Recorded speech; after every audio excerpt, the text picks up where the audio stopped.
திமுக அரசு விவசாய சங்க தலைவர் ஈசன் முருகசாமி உள்ளிட்டோரை விடுதலை செய், கறிக்கோவிலுக்கு நியாயமான விலையை நிர்ணயித்து கொடு அப்படின்னு சொல்லிவிட்டு மே 17 இயக்கம் திருமுகன் காந்தி அவர்கள் எல்லா பக்கம் சூரொட்டி அடிச்சு ஒட்டிக்கிறாங்க.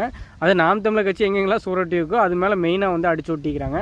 இதனுடைய நோக்கம் என்ன அப்படின்னா, உண்மையால மே 17 இயக்கம் போராட்டிக்குமான்னு கேட்டால் கிடையாது. ஏன் அப்படின்னா அதிமுக ஆட்சியில் இருக்கிறப்போ தினம் போராட்டம், ஏதோ ஒரு போராட்டம் அதுன்னு வந்துட்டு தான் இருக்கும். ஆனால் இன்றைக்கி திமுக ஆட்சி காலத்தில் ஒரு போராட்டம் கூட கிடையாது. அப்படி நல்லா ஆச்சு அது அதிமுக ஆட்சியே தீயாச்சு. நீங்கள் இது வந்து கொடுங்கோன்மை ஆச்சு. ஆனால் இங்கே ஒரு போராட்டம் கூட எடுக்கல.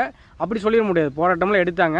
ஏன்னா திமுக அரசு உண்மையாலும் தப்பு செஞ்சு அந்த போராட்டம் பண்ணி அந்த கிரெடிட் அந்த பேர் அதிமுக நாம் தமிழுக்கோ இருந்த மாதிரி இருந்துன்னா இது மாதிரி சோறுட்டு அடிக்கிறது, அது மாதிரி இப்போ ப்ரெஸ்ஸில் போய் மீட்டிங் கொடுத்து அவர் கொடுக்க மட்டும்தான் பேச வைக்கும். ஏன்னா மீடியாலாம் அவங்க கண்டுபிடிக்கங்காட்டி அவங்க திருமுகன் காந்தி போராட்டம் பண்ண மாதிரி காமிக்கும். இந்த வேலையில் மட்டும்தான் திருமுகன் காந்தி செஞ்சுக்கிறாரு. அதே மாதிரி தேர்தலில் ஈரோடு கிழக்கெல்லாம் வந்து நாம் தமிழர் தான் எடுத்து வலுவாக நின்று அதுக்கு அதை எடுத்து போராட்டத்துக்கு பேசுறதுக்கு வருவார்.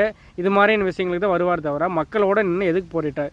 இப்போ இந்த விவசாய சங்க ஈசன் முருகசாமி கையில் ஆரம்பத்திலேருந்து களத்தில் விவசாய சங்கத்தோடு இருக்குது நாம் தமிழ் கட்சி. ஆரம்பத்திலேருந்தே கல்லிலேருந்து முதல்லேருந்து நலசாமியை கூடலேருந்து ஏகப்பட்டிலேருந்து இந்த போராட்டத்துக்கு ஈசன் முருகன் கைது செய்ததிலிருந்து நாம் தமிழ் உறவுகள் கூட இருக்கிறாங்க.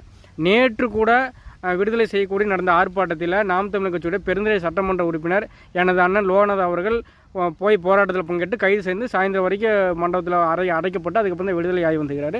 கடைசி வரைக்கும் நின்று இந்த போராட்டமும் நாம் தமிழுக்கு வந்துருச்சு.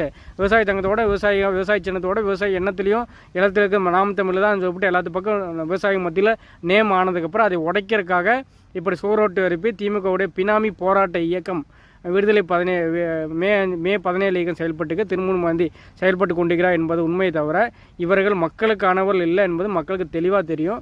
இந்த அமைப்பு மே 17 அமைப்பு வந்து திமுகவோட பினாமி அமைப்பு அப்படின்னு முத்திர குத்தப்பட வேண்டும்.